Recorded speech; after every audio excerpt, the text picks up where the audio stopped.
Hi everybody, Melissa here. So the prospect of introducing solids can be both an exciting and a very intimidating thing to a new mom. You've just gotten into the habit of bottle feeding or breastfeeding your baby and you're in a nice rhythm, and all of a sudden there's this whole new hurdle that you have to confront with. Well, I know for myself that I was really stressed out about this with my first baby, and then with each of the other 4 babies it got much easier and much easier and much easier. So we're going to talk about all this in this show on the basics of how you introduce solids. Now, first of all, just a funny quick word about solids. Solids, as my partner Deirdre has pointed out, actually doesn't mean solids at all. It means pureed or very liquidy foods. And these are the things that you're going to be giving to your baby when you first start with solids. And I have another show about which actual foods you might want to choose during this time period, so check out that show as well. Okay, so when do I want to introduce solids? The AP recommends introducing solids between 4 to 6 months and suggests that you ask your doctor about solids when your baby is 4 months old. Most parents are going to ask, they have a 4-month-old, 5-month-old, what are the signs? How am I going to know that my baby is ready for solids? One telltale sign is when a certain reflex the baby is born with, which is called the tongue thrust reflex, starts to subside. This is when the baby pushes its tongue forward, and it's nature's way of protecting the baby from choking. This is not your baby cutting an attitude. And again, it normally subsides at around 4 to 5 months. So it's when this reflex subsides and a few other things start to percolate that you're going to know that your baby is ready for solids. And I'm going to put up a graphic here to run through some of these telltale signs. So again, the tongue thrust reflex tends to go bye-bye at around 4 to 5 months, which means your little angel can move the food through his mouth over the tongue and swallow it. Yummy! Another sign your baby's ready for solids is when he or she can sit up on his own and has head and neck control. Oftentimes your baby might show signs of curiosity about what you're eating too, wanting to touch your food or wanting to eat himself. And yet another sign is your baby appearing hungry still after he's had his regular feeding, either through breast milk or bottle feeding.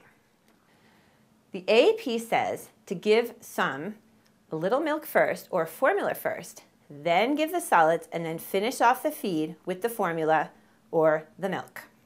Okay, so now let's talk about how am I actually going to go about giving these solids to my baby, and I'm going to do a little show and tell using my own little hand. Okay.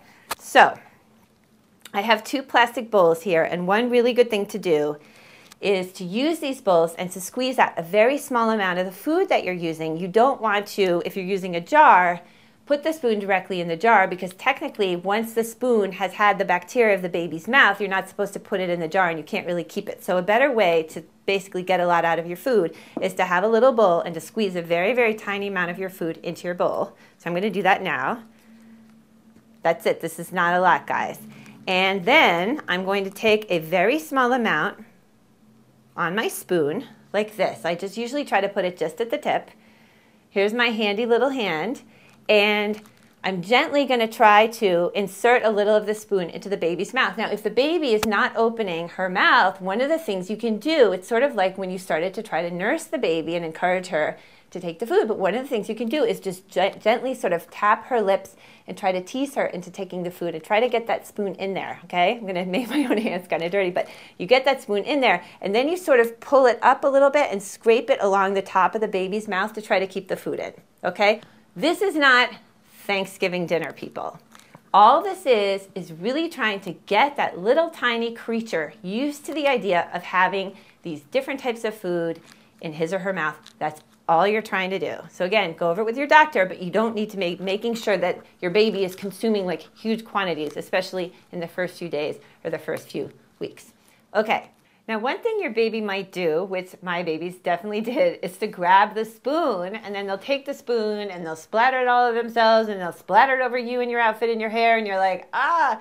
So one thing a lot of moms do, and I actually think this is kind of a funny trick, is they take a second spoon and they give this second spoon to the baby. And there's the baby being like, rodeo, and so happy. And then they try to slip their own spoon with the food, you know, into the baby's mouth. So the baby's kind of distracted by holding her own spoon, and hopefully you don't end up in a little fencing match. But this is kind of a good trick, and I did this with a lot of my kids. Okay, so now let's talk about how often you're going to be introducing each one of these new foods when you're first introducing solids to your baby. Here comes another graphic. You have to introduce each new food for 3 days and wait before starting another so that you are sure your baby can tolerate the food. After you introduce the food, you should make sure you don't see any signs that your baby might be allergic or is just not tolerating the food, such as diarrhea, rash, vomiting, in which case, of course, stop giving the food in question immediately and, as the AAP recommends, contact your doctor right away. So, best of luck introducing solids to your beautiful little baby.